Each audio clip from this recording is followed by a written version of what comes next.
And now, the Hall of Fantasy. Welcome to the Hall of Fantasy. Welcome to the series of radio dramas dedicated to the supernatural, the unusual, and the unknown. Come with me, my friends. We shall descend to the world of the unknown and forbidden, down to the depths where the veil of time is lifted, and the supernatural reigns as king. Come with me and listen to the tale of the Hangman's Rope.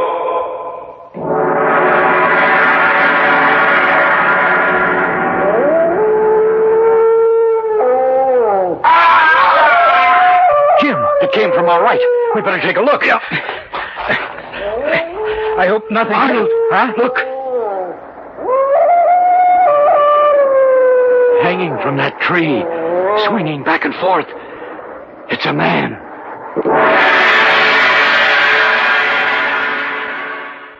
And now for our story, an original tale of fantasy entitled The Hangman's Rope.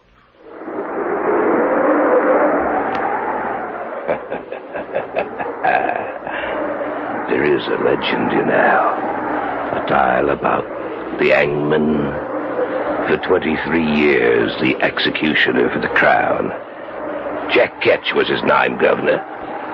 Jack Ketch.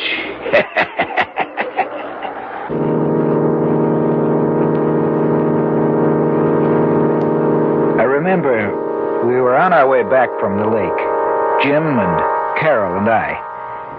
And for some reason, we started back to the city later than usual. We hadn't been driving for more than half an hour when one of those sudden spring storms... Now, where did that come from? Someone said there might be a storm tonight, but I thought we'd be home before it broke. We'd better put the wipers on. We started back too late tonight. What was it that held us up, Jim? I don't know. A lot of things. When I finally looked at my watch, I couldn't believe my eyes. Yeah. Arnold, look out. There's a man right in front of the car. You stay here, Carol. Come on, Arnie. We'd better take a look. Yeah, right. We didn't hit him, did we? I don't think so. Now, why would someone be out in the middle of the road on a night like this? There's a lot of crazy people in this world, Arnie. He must have been one of them. Yeah, I'm getting soaked. Now, he was just about here. I can't understand. Jim, look. Where? There beside the tree. I don't see anything. I guess I was wrong. You know, for a minute I thought I saw someone hanging from that tree. Oh, you must have been mistaken. You know, I can't figure this out, Arnie. That guy was out here on the road, right in front of us. I saw him just as plain as day. But now there's no one around. Yeah. We'd better get back to the car. Yeah, that's for sure. There's no sense looking back at that tree, Arnie. There's nothing back there. I don't know. I thought I saw someone swinging there back and forth with a rope around his neck. Oh, no, you couldn't have. Maybe it was some kind of optical illusion. It could have been a shadow or a branch or anything. Yeah, that's right. Anything.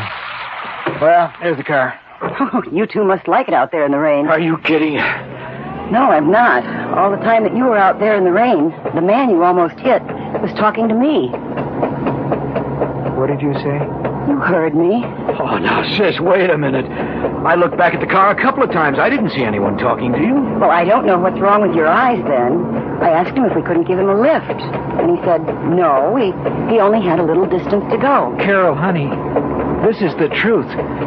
We didn't see anyone near this car. No. Look, I can prove it. He insisted I take this... Oh, that's strange. What? He was such an unusual man. Not American.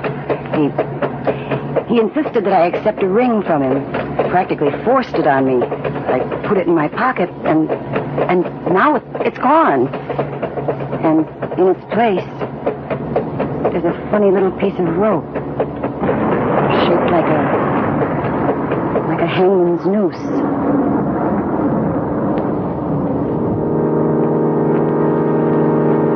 I knew Carol wasn't lying to us.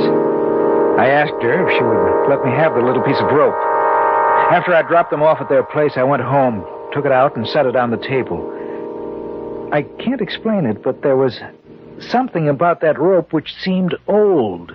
It was made of hemp, the kind of rope you would imagine Jack Ketch might have used 250 years ago when he was the Hangman. That night, as I slept, my sleep was troubled. In my dreams, there was a huge black gallows. I saw a man climbing the stairs to his death.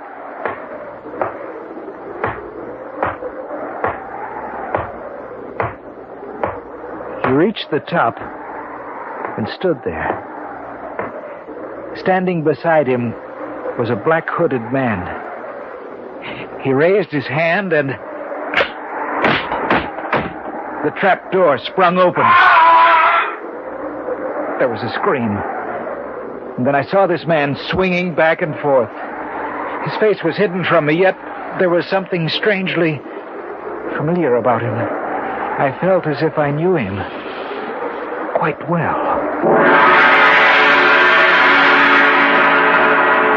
We'll return to the tale of the Hangman's Rope in just a moment. Back now to our tale of fantasy entitled The Hangman's Rope. When I awoke from my dream, I couldn't get back to sleep. For in the black blankness of sleep, I had come into contact with death. As the morning approached, I fell into a nervous sleep. I was awakened.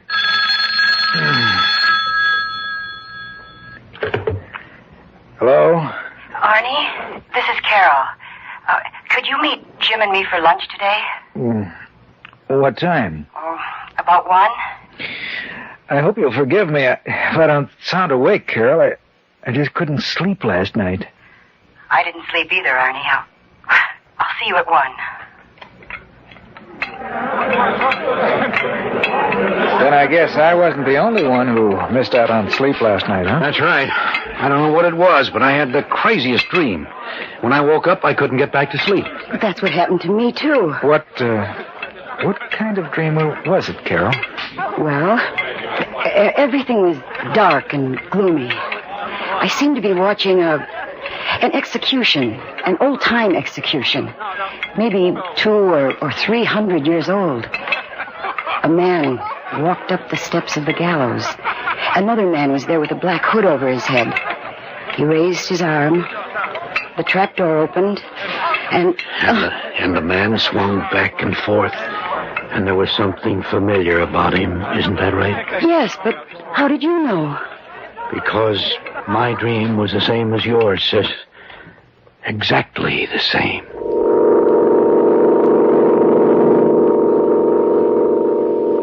Jim's and my vacations were due the following week.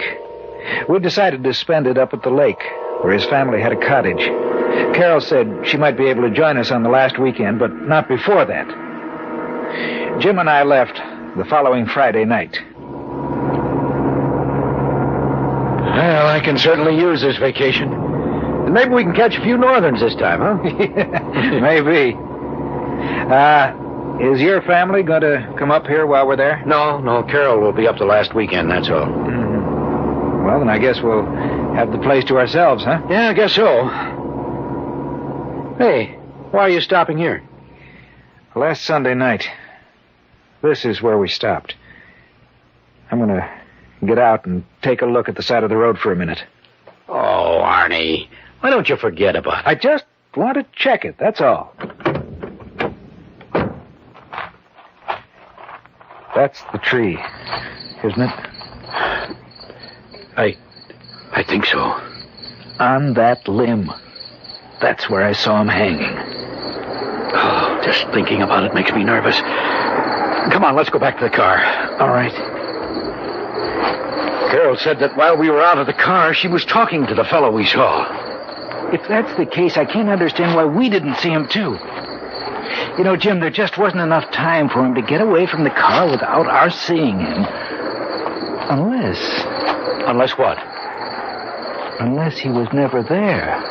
Oh, but that could... Arnie! Look! On the car seat, another little piece of rope.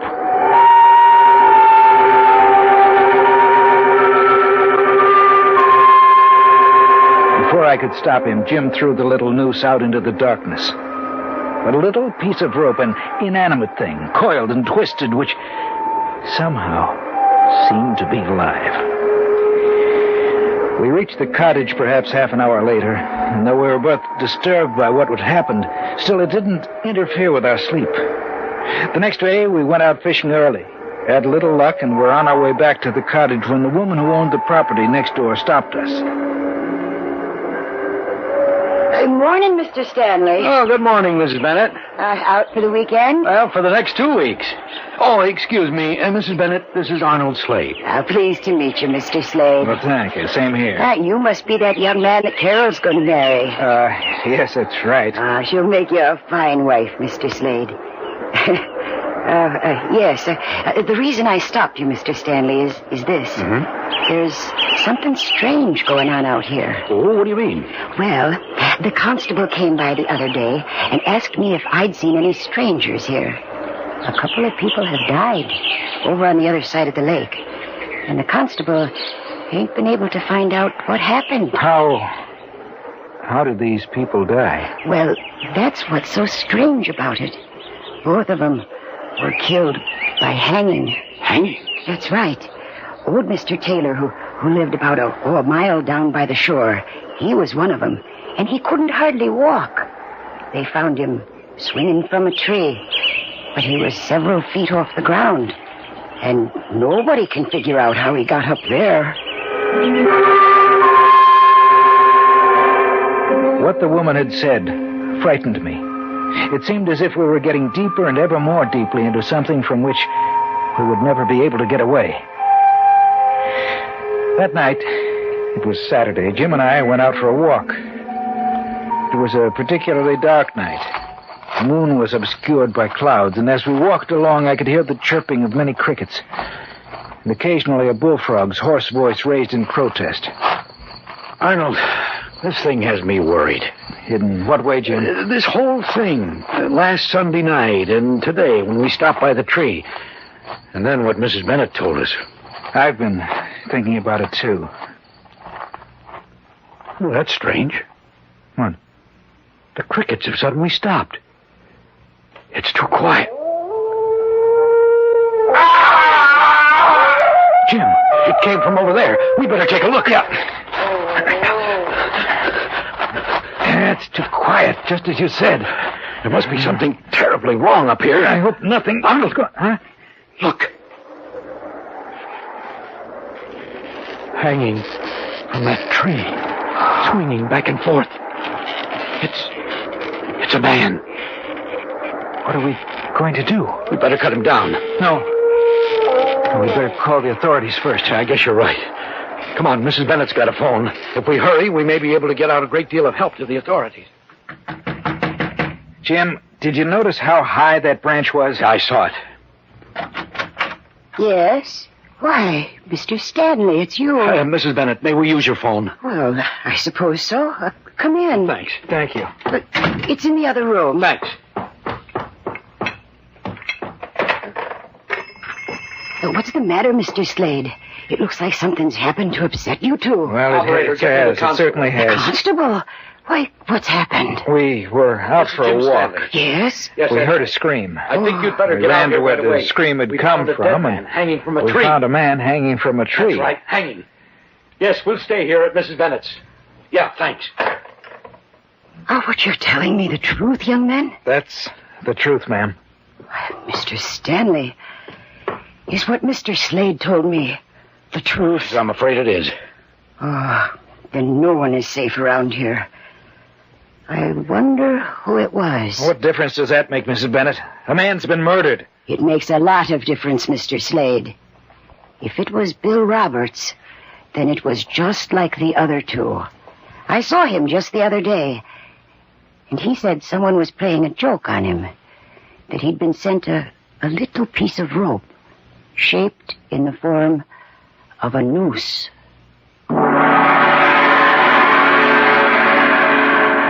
are listening to the tale of The Hangman's Rope on this week's journey down the corridors of the Hall of Fantasy. We'll return to our story in just a moment.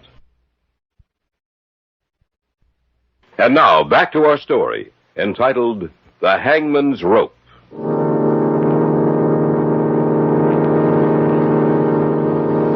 A little piece of rope. Both Jim and I stared at each other for a moment. It might be coincidence. We knew that, but it was difficult trying to make ourselves believe that. About half an hour later, the constable arrived. You two found him, that right, Mr. Stanley? That's right. We were out taking a walk. We heard a scream, and then we found him. Can't make heads nor tails out of this. 3 of them. 3 deaths in 2 weeks, all the same way. They all received a little piece of rope just before they died. A little piece of rope. Yeah, that's right. I say all 3. I ain't seen the body yet, but I have a pretty good idea who it is, Bill Roberts. It's enough to make a person afraid of the dark, Constable. Yeah, ain't it? Well, I want you two to take me to him. I'll go, too. No, you stay here. You stay off the phone. Oh. I don't want the rest of the people to hear anything about this, at least for the time being. Things are bad enough as it is. All right, come on, let's go. Now, remember what I said, Mrs. Bennett. Don't you worry none, Constable. I hope that woman stays off the phone. The whole county will be in an uproar if she doesn't. Do you, have any idea who's behind these deaths? No, I haven't. Funny thing, he was up so high. I don't see how he could have gotten up there by himself. I only wish I had something to work on. Well, we'll see if he's just like the others in a little while. How far away was he? There he is, Constable. I want to get a look at his face. Yeah. I was afraid of that. Who is it? Bill Roberts. But how did he get up there? Branch is 20 feet off the ground. It'd take an acrobat to climb that tree. Bill wasn't any acrobat. Well, how did he get up there? I don't know. 3 people received pieces of rope, and then a couple of weeks later, we find him hanging from a tree. You tell me the answer.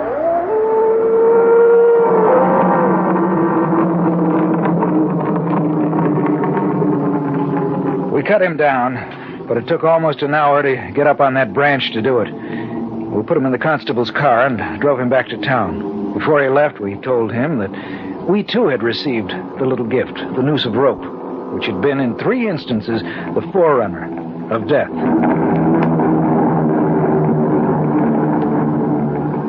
When we got back to the cottage, we had a bite to eat, and seeing as we weren't in the mood to sleep, we sat down to read. I picked up a little book I hadn't seen before and read it from cover to cover. It held an eerie fascination, and I wasn't able to put it down till the last page had been turned, the last word read. Jim? Where did you get this book? I don't know. I don't think I've ever seen it before. Why? It looks like a first edition of 200 years ago. Let me see it. Here.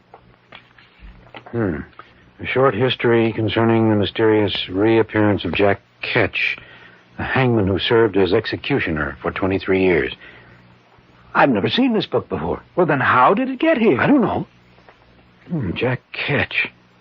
Say, he was the hangman in England who took too much pleasure in his work, isn't that right? I think so. How much of this did you read? All of it. It's not very long. And this is what I got out of it. Before he died, the book says he had made some kind of a pact with an evil power. It seems they actually do have a written copy of that agreement somewhere in England. And there's his signature, and an illegible scrawl that no one has ever been able to decipher. The pact promises life after death for him in exchange for certain services. Then the book says that year after year some rather mysterious deaths have occurred. They find the victims hanging from the branch of a tree almost impossible to climb. And the book also says that each of the murdered people received a little piece of rope before their deaths, identical to the ones Jack Ketch used as executioner. That is the warning of death to follow. But that's impossible. The man's been dead for over 250 years. That's right, he's dead. But the rest of the story, it's exactly the same thing that's happening to us.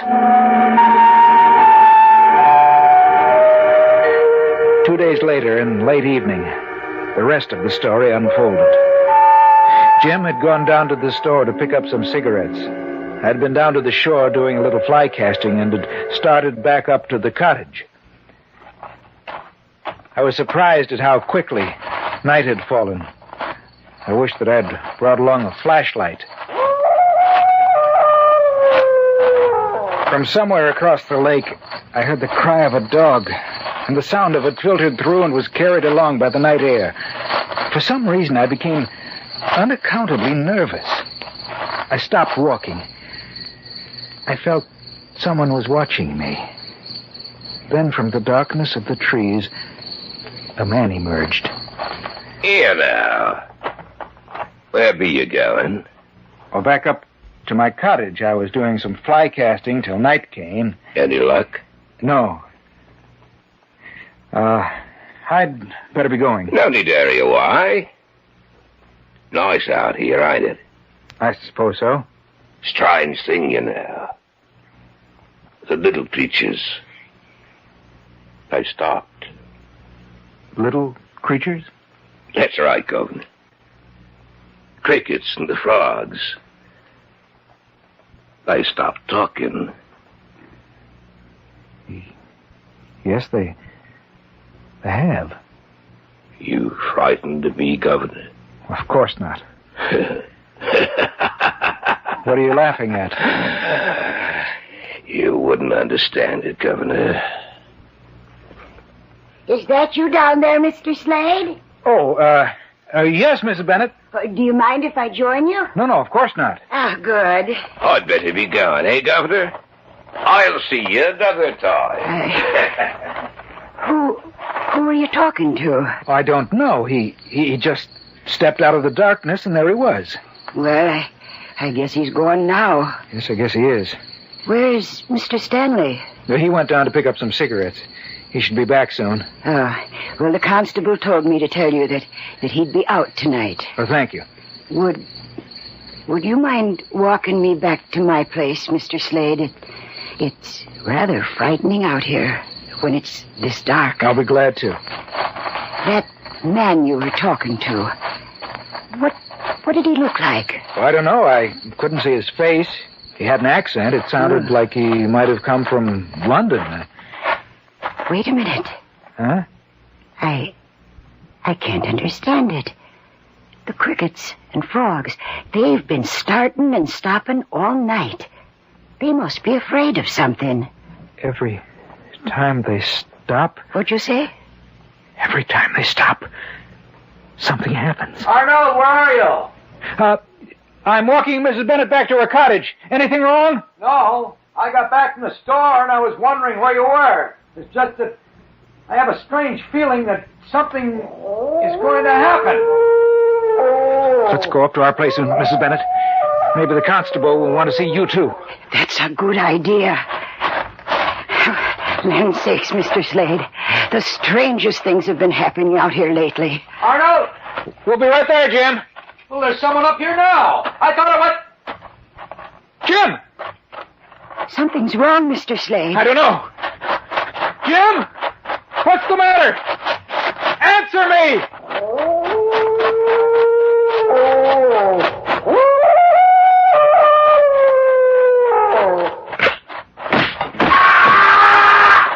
Mr. Slade, look!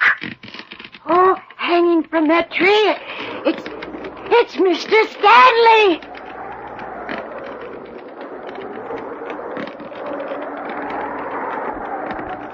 There is a legend, you know. A tale about the hangman. For 23 years, the executioner for the crown. Jack Ketch was his name, Governor. Jack Ketch.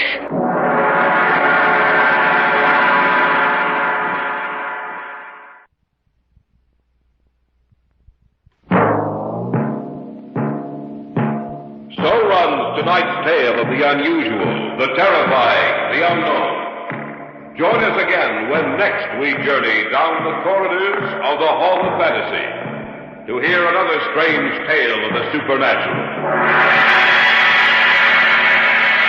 All characters and events portrayed in these programs are fictional, and any similarity to actual events or persons, living or dead, is purely coincidental.